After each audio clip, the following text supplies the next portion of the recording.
Irmãos, abramos a palavra de Deus em Efésios capítulo 4, verso 4 em diante. Vamos meditar na palavra do Senhor, Efésios capítulo 4, verso 4 em diante. Carta de Paulo aos Efésios. Estamos estudando a carta de Paulo aos Efésios. O texto de hoje, capítulo 4, eu quero ler até o verso 16 e ministrar aos irmãos até o verso que der hoje e continuar no domingo que vem. Efésios capítulo 4, verso 4 até o verso número 16. Carta de Paulo aos Efésios, capítulo 4, verso 4 até o verso de número 16. Diz assim a palavra de Deus: há somente um corpo e um espírito, como também fostes chamados, numa só esperança da vossa vocação. Há um só Senhor, uma só fé, um só batismo, um só Deus e Pai de todos, o qual é sobre todos, age por meio de todos e está em todos. E a graça foi concedida a cada um de nós, segundo a proporção do dom de Cristo. Por isso diz: quando ele subiu às alturas, levou cativo o cativeiro e concedeu dons aos homens. Ora, que quer dizer subiu, senão que também havia descido até as regiões inferiores da terra? Aquele que desceu é também o mesmo que subiu acima de todos os céus para encher todas as coisas. E ele mesmo concedeu uns para apóstolos, outros para profetas, outros para evangelistas e outros para pastores e mestres, com vistas ao aperfeiçoamento dos santos, para o desempenho do seu serviço, para a edificação do corpo de Cristo, até que todos cheguemos à unidade da fé e do pleno conhecimento do Filho de Deus, à perfeita varonilidade, à medida da estatura da plenitude de Cristo, para que não mais sejamos como meninos, agitados de um lado para o outro e levados ao redor por todo o vento de doutrina, pela artimanha dos homens, pela astúcia com que induzem ao erro, mas seguindo a verdade em amor, cresçamos em tudo naquele que é a cabeça, Cristo, de quem todo o corpo, bem ajustado, consolidado, pelo auxílio de toda junta, segundo a justa cooperação de cada parte, efetua o seu próprio aumento para a edificação de si mesmo em amor. Amém. Esse texto da palavra do Senhor Deus, texto para a mensagem de hoje. Paulo, esse grande servo de Deus, ao escrever esta belíssima palavra, Paulo está ministrando ao coração dos Efésios, ao nosso coração, ao coração da igreja, verdades maravilhosas, extraordinárias da palavra do Senhor. Paulo aqui está trabalhando sobre a unidade da fé, sobre a unidade. A partir do verso 17, que vamos ver domingo que vem, se Deus assim der graça, se for da vontade dele, falaremos sobre a santidade, a pureza, a nova vida, e como tudo isso traduz em questões práticas, no casamento, na vida secular, na criação dos filhos, nas guerras espirituais, nas batalhas espirituais, como tudo isso vai tratar para nós. Domingo passado eu iniciei o capítulo 4 e ministrei aos amados os 3 primeiros versos, verso 1, 2 e 3, que tem como título aí na Bíblia atualizada, a unidade da fé. A unidade da fé. Paulo está trabalhando sobre unidade, a unidade da fé, dizendo que fomos unidos. Nós não buscamos unidade. Eu falei isso domingo passado. E talvez alguém ficou assim com uma dúvida, um questionamento. Olha, eu estive lá na igreja e o pastor disse que nós não buscamos unidade. Será que isso é verdade? Será que isso procede? Procede. É verdade. É bíblico. nós não buscamos unidade. Nós buscamos a preservação da unidade. Qual a diferença? A diferença é que nós não criamos a unidade. Quem criou a unidade foi Deus por meio do Espírito Santo.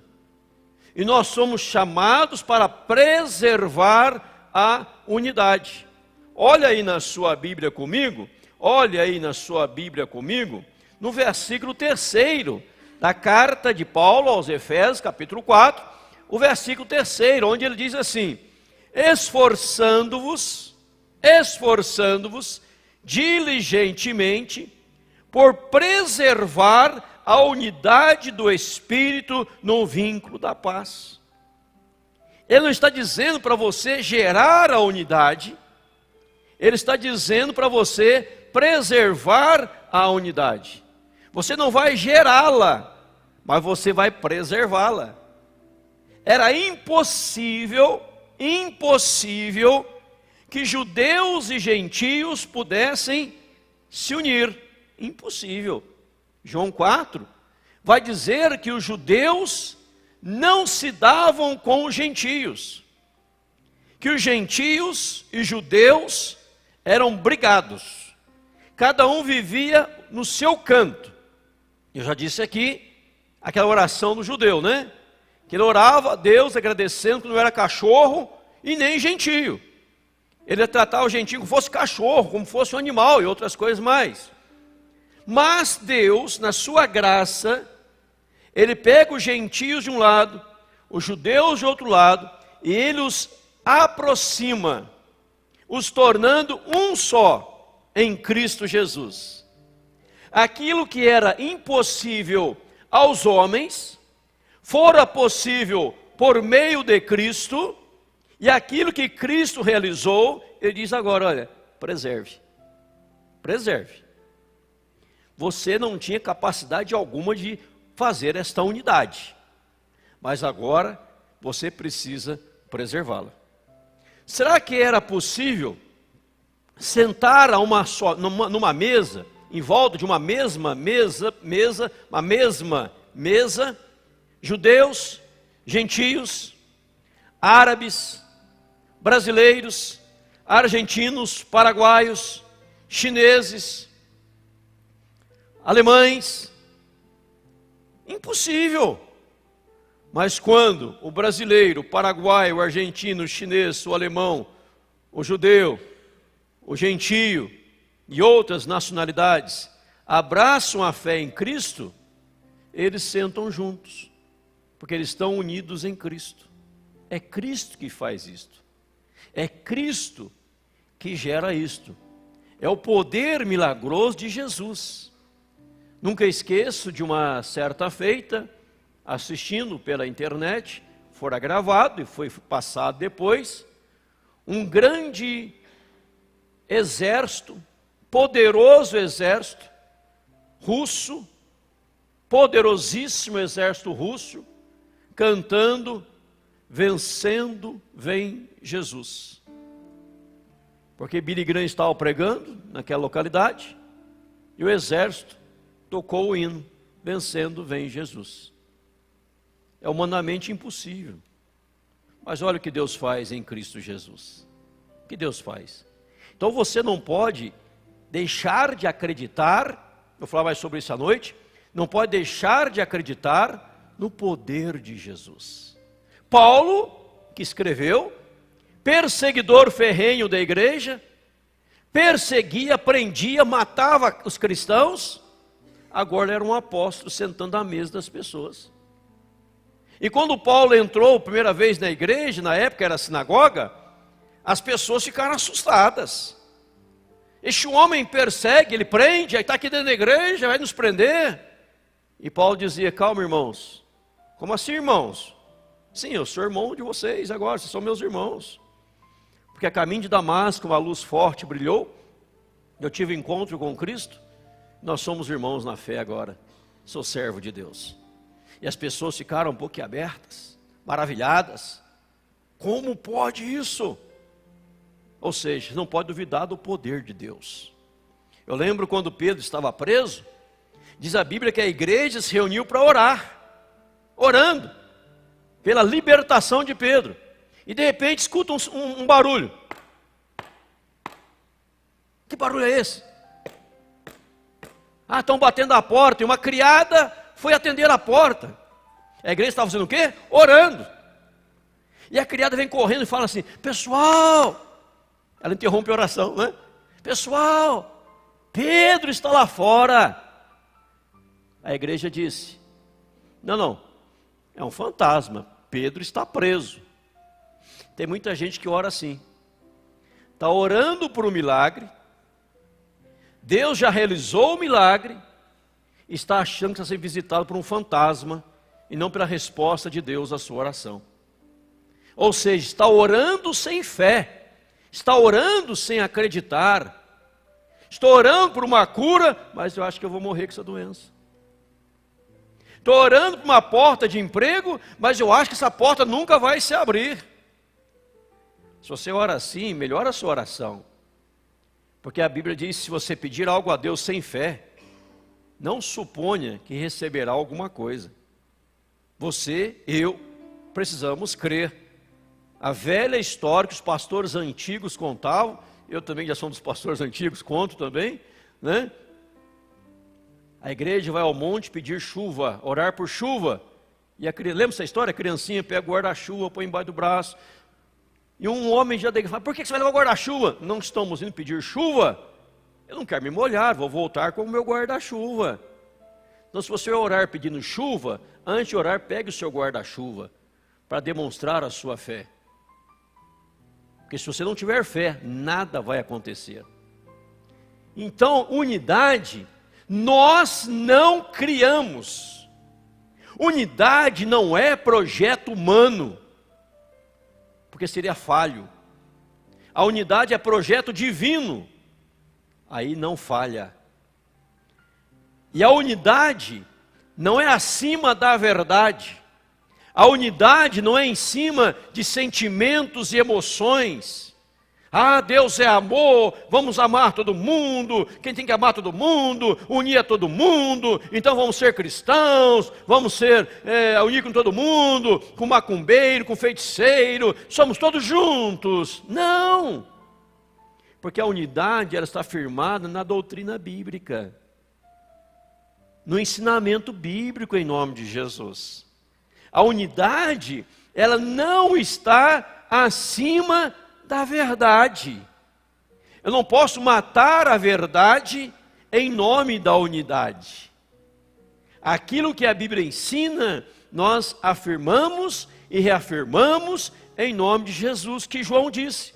Quando João escreve as suas epístolas, ele fala: irmãos, eu vos escrevo para que tenhais comunhão conosco. Quero que vocês, em outras palavras, transliterando o texto, que vocês tenham comunhão com a gente, mas saiba de uma coisa: a minha comunhão é com Deus e com Jesus Cristo e com o Espírito Santo. Se vocês querem ter comunhão com a gente, nós estamos ligados em Deus, Pai, Filho e Espírito Santo. Nada vai quebrar isso, porque a comunhão não pode estar acima da verdade. Vamos entender, amém? Não é aquele sentimento, todo mundo junto, Deus é Pai de todos. Deus nunca foi Pai de todos, jamais será Pai de todos. Deus só é Pai daquele que abraçou a Jesus pela fé, somente destes. Muitos anos atrás, eu ministrava aos professores num colégio, falando sobre isto. E após, os professores me perguntaram: pastor, realmente Deus não é Pai de todos? Eu falei: não, só é Pai daquele que abraçou Jesus pela fé. Em João capítulo 1 fala isso. Veio para o que eram seus, os seus não receberam, mas a todos quantos receberam, deu-lhes o poder de serem feitos filhos de Deus. Onde está escrito isso em João? Capítulo 1, abençoado. Verso. Quem acertar, ganha um almoço, melhor churrascaria do Chile, se chegar lá hoje. Não lembra? Não vou falar também, precisa achar lá depois, tá? Eu sei de cor. Mas depois você procura na Bíblia, você tem que conhecer a Bíblia. É um livrinho preto, muito bacana, vale a pena ler de vez em quando. É um livrinho assim, ó, vale a pena ler, viu, irmão? Não é só ficar lá para espantar marimbondo não, tá? A Bíblia é a palavra de Deus. Então, por excelência, João 1. 12. Fomos unidos. E Paulo vai dizer a base da nossa unidade. Olha o que ele fala. Um só corpo. Um só corpo. Paulo vai trazer 7 expressões da nossa unidade. 7 fundamentos, 7 expressões da nossa unidade. Então no verso 4, ele diz assim: há somente um corpo. Não existem 2 corpos, mas um só. O que Paulo está ensinando com a expressão um só corpo? A igreja é o corpo vivo de Cristo. Paulo escreve aos 1 Coríntios capítulo 12 sobre a unidade orgânica da igreja. Somos muitos membros, 1 Coríntios capítulo 12, todavia, um só corpo. Somos muitos membros, mas um só corpo. Se a mão falar ao pé, não sou o pé, por isso não sou do corpo e deixe de ser do corpo. Não tem como. Se o pé disser à mão, mão, eu sou pé, não sou do corpo. Não tem lógica. No corpo há vários membros, pernas, braços, mãos, etc. Mas forma um corpo só. E Paulo, 1 Coríntios capítulo 12, ele usa a figura orgânica do corpo. Vários membros, mas um só corpo. E aqui Paulo está dizendo que nós, diz aqui, há somente um corpo, ou seja, há somente uma igreja. Paulo não está falando de denominações, batista, presbiteriana, Assembleia de Deus, metodista, wesleyana, quadrangular, por aí vai, Assembleia de Deus. Paulo está falando não de denominações, mas da igreja que é corpo de Cristo. Não existem 2. Jesus não tem 2 corpos. Corpo A, corpo B. É um só. Então a base da nossa unidade é que todos aqueles que vieram a pertencer à igreja, pertencem, fazem parte dela como corpo de Cristo. Somos muitos membros, individualmente, membros deste corpo. Se você quiser a base, 1 Coríntios capítulo 12, você pode abrir lá rapidamente comigo, eu mostro para você, bem rápido, verso 27. 1 Coríntios capítulo 12, verso 27, que diz: ora, vós sois corpo de Cristo, e individualmente membros deste corpo. Amém? Este é ensino. Vós sois corpo de Cristo e individualmente membros deste corpo. Se um sofre, todos sofrem. Você fala para o seu dedo do pé: não goste você que anda lá no chão. Aí você pega a sua mão, se revolta com o dedo do pé, a sua mão pega um martelo e dá uma martelada no dedinho do pé. Aí o corpo fala: bata de novo. Vamos fazer ele sofrer. Não. Se chutou lá, bateu o pé, o dedinho do pé, o corpo inteiro vai doer. Bateu a mão, o corpo inteiro vai doer. Por isso, se um sofre, todos sofrem. Se um se alegra, todos se alegram. Nós somos individualmente membros deste corpo. Por isso Paulo está dizendo: quando Deus gerou a unidade, Ele te colocou no corpo de Cristo. Por isso não pode haver facção, divisão, quebra da unidade, não preservação da unidade. Não importa se você é batista, presbiteriano, metodista, assembleiano, quadrangular, não importa, o que importa é se você está em Cristo, você está na igreja que é corpo de Cristo. Independentemente da denominação que você está. Por isso, entre as igrejas evangélicas não pode haver divisão, não pode haver competição. Nós estamos unidos em Cristo, fazemos parte do corpo de Cristo. No céu, ninguém terá uma posição especial, todos estaremos juntos em nome dele. Mas Paulo segue dizendo, em um só Espírito, o Espírito com E maiúsculo, o Espírito Santo. Pois é o Espírito Santo, um só Espírito, que nos colocou no corpo. É o Espírito que gerou a unidade da igreja. É o Espírito em um só Espírito que gerou tudo isso. Não foi obra tua, foi obra do Espírito Santo. E se você quer quebrar esta unidade, você está lutando contra o Espírito Santo. Se você quer quebrar a unidade do corpo, você está lutando contra aquilo que o Espírito Santo gerou, contra aquilo que o Espírito Santo fez. Coríntios havia um problema seríssimo na igreja de Corinto. Uns eu sou de Paulo, outros eu sou de Cefas, eu sou de Apolo. Paulo fala, quem é Paulo, quem é Cefas, quem é Apolo? Nós somos apenas instrumentos do Senhor, porque a glória é do Senhor, e todos nós, em outras palavras, pertencemos ao Senhor. Quem gerou isso foi o Espírito Santo. Veja, ele fala em um só Espírito, não tem dois Espíritos, o mesmo Espírito Santo que habita em ti, habita em mim, o mesmo Espírito que habita na igreja presbiteriana, na metodista, na Assembleia de Deus, na metodista, e por aí vai, é o mesmo Espírito Santo, é Ele que gerou esta unidade, e Paulo segue em uma só esperança, na qual foste chamados, diz lá, como também foste chamados, numa só esperança da vossa vocação.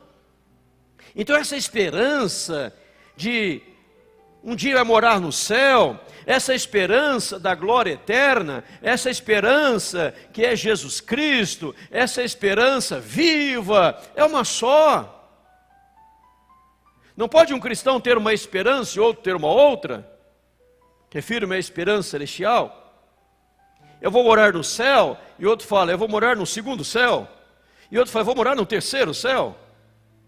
Como aquele que houve um naufrágio no navio, todos morreram, só um sobreviveu, e ele foi parar nadando numa ilha, ficou lá anos naquela ilha. Após anos, passou um outro navio naquela localidade, viu lá um fogo e parou para socorrê-lo. E ele estava em duas casas, ele disse, a igreja, que é minha igreja, mostrou para aqueles socorreiros, você quer a igreja que eu construí nessa ilha? Eu, sozinho, construí esta igreja. Aí olharam para o outro lado, tinha uma outra igreja também construída. Foi aquela outra, foi aquela que eu construí no começo, mas não concordava mais com ela, queria essa nova. Ele era sozinho. Não concordava mais com aquela, queria uma outra. É uma só esperança. Então isso nos une. E Paulo vai além dessa esperança, um só Senhor. É Jesus Cristo. Não tem dois senhores. Crendo no Senhor Jesus, será salvo tu e tua casa. Então não existe outro Senhor. Ele diz, uma só fé. A fé é una. Pela graça sois salvos mediante a fé. Isso não vem de vocês, é dom do Espírito Santo. Não é de obras, para que ninguém se glorie.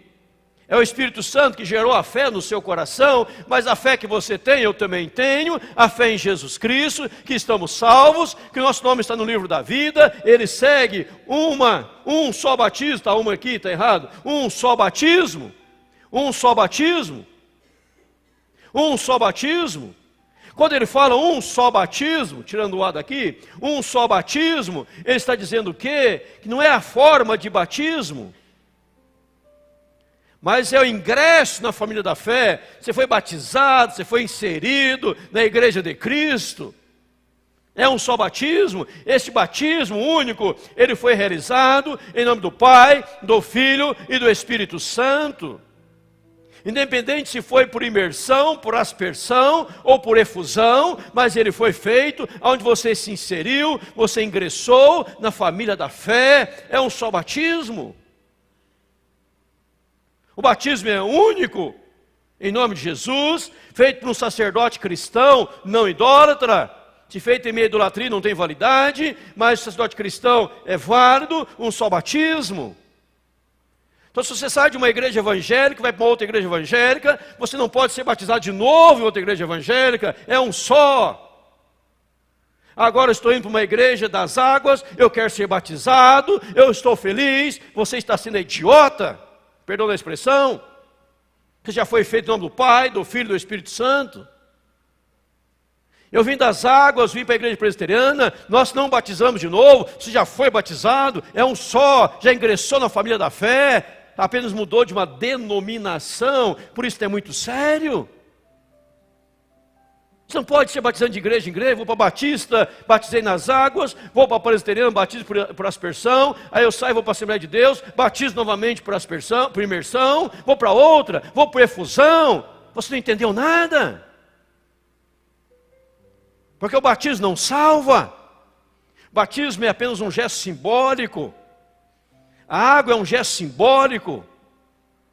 A bandeira do Brasil pode ser uma bandeira pequena, ou aquela grandona que está lá na rua, na Avenida Brasil, ambas representam o país. Uma bandeirinha pequenininha no chinelo representa o país. Uma aliança grossa ou fina tem um simbolismo, a água é apenas um gesto simbólico. Eu fui batizado no Jordão, eu fui batizado na igreja, fui batizado no rio, não importa, você foi batizado pelo Espírito Santo, e você entrou na família da fé, em nome de Jesus. E a Bíblia diz, há um só Deus, um só Deus, um só Deus, não tem dois. Então se há um só corpo, um só Espírito, uma só esperança, um só Senhor, uma só fé, um só batismo, um só Deus, não pode haver divisão. Paulo diz, no versículo 6, um só Deus e Pai de todos, o qual é sobre todos, age por meio de todos e está em todos. Esse único Senhor, o que ele faz? Ele é Pai de todos. Pastor, o senhor acabou de dizer que Deus não é Pai de todos?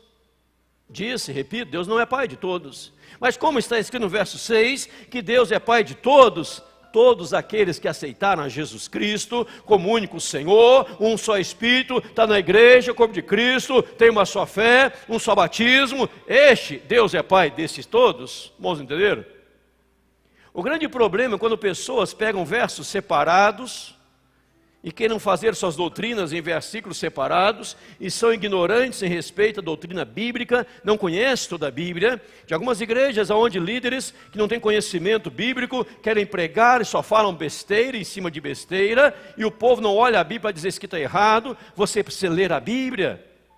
Até o que eu estou pregando aqui, você tem que olhar na sua Bíblia para ver o que eu estou pregando como pastor dessa igreja, está de acordo com a palavra. Não é porque eu falei que você vai seguir, você tem que olhar na Bíblia e ver se está na Bíblia, eu estou seguindo. Se o pastor sair da Bíblia, eu deixo de segui-lo, porque eu estou na Bíblia, na palavra de Deus, amém, irmãos?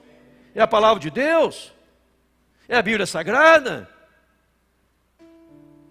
Ele diz, um só Deus, é Pai de todos, o qual é sobre todos, age por meio de todos, está em todos, Ele age por nosso intermédio, Ele está em nós.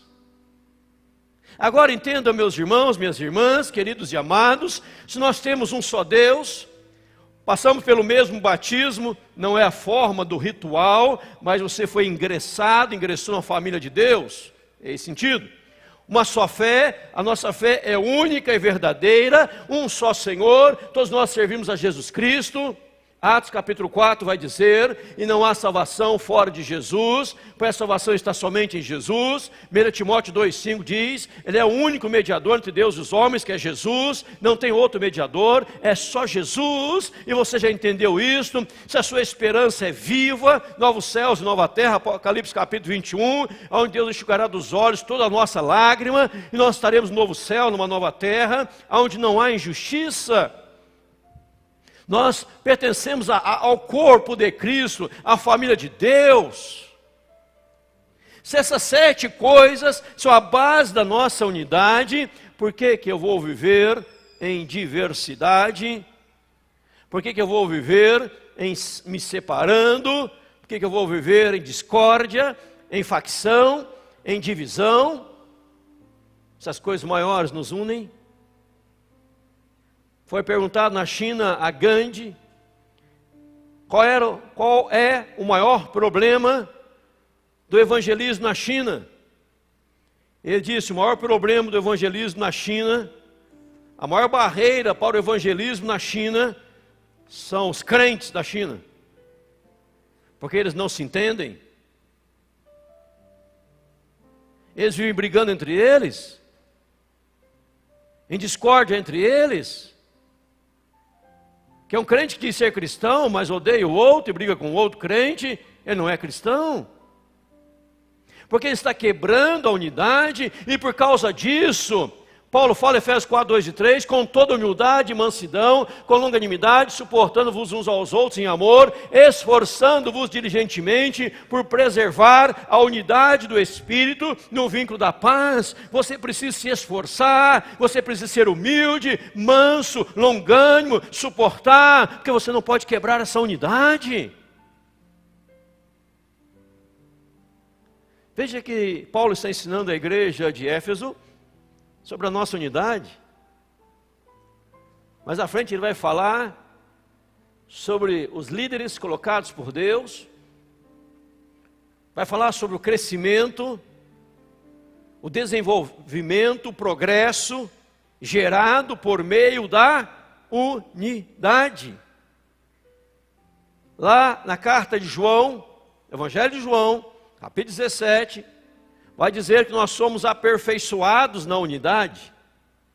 Nós glorificamos a Deus quando há unidade. Nós honramos a Deus em meio à unidade. Jesus fez a oração em João 17 e várias vezes ele respondeu: Pai, assim como nós somos um, sejam eles em nós. Deus Pai, Deus Filho, Deus Espírito Santo. O Espírito Santo não fala assim: eu quero ser filho, eu quero morrer na cruz. Jesus não disse: eu não quero morrer na cruz, que o Espírito Santo morra na cruz. Jesus morreu na cruz. O Espírito Santo habita em nós, Deus é o Pai. Mas os três são um. É um só.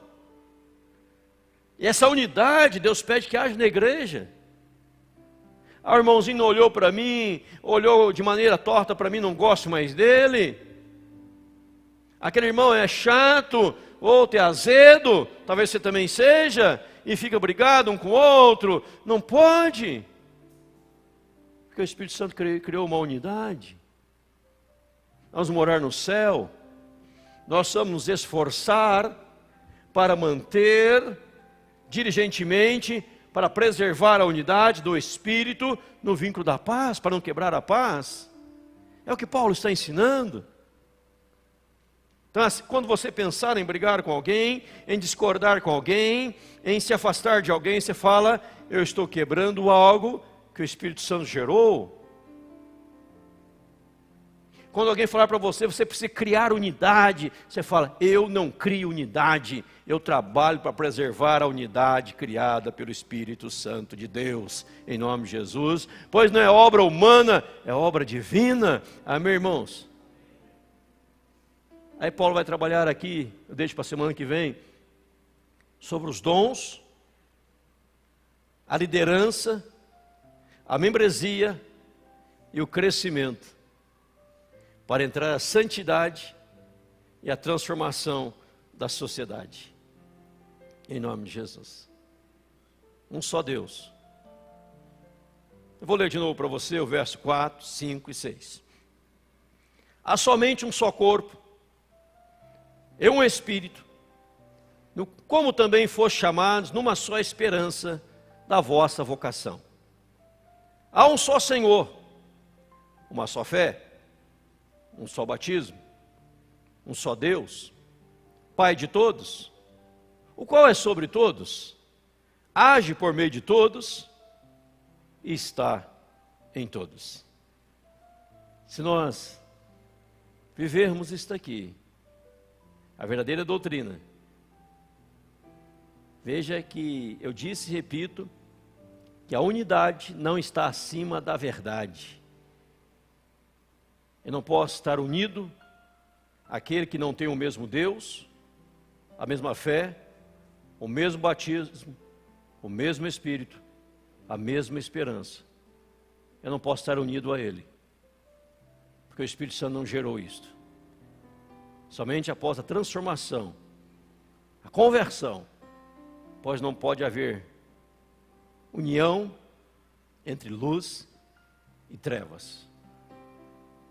Mas eu preciso ser unido com todos? Não. Você precisa preservar o que o Espírito Santo gerou, a ponto do mundo ver isto e o mundo falar: eu quero ser igual a vocês. O que eu preciso fazer?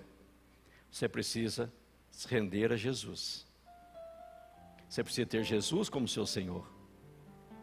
Aí nós estaremos unidos e vamos morar no mesmo céu por causa de Jesus. Aí vem o progresso, crescimento e avanço da igreja. Quando temos verdadeiro entendimento da sã doutrina, vou dizer domingo que vem, mas vou adiantar aqui. Paulo vai dizer para nós, aqui no versículo 14, para que não mais sejamos como meninos, agitados de um lado para o outro, levados ao redor por todo o vento de doutrina, pela artimanha dos homens, pela astúcia com que induzem ao erro. Ser verdadeiro conhecimento doutrinário.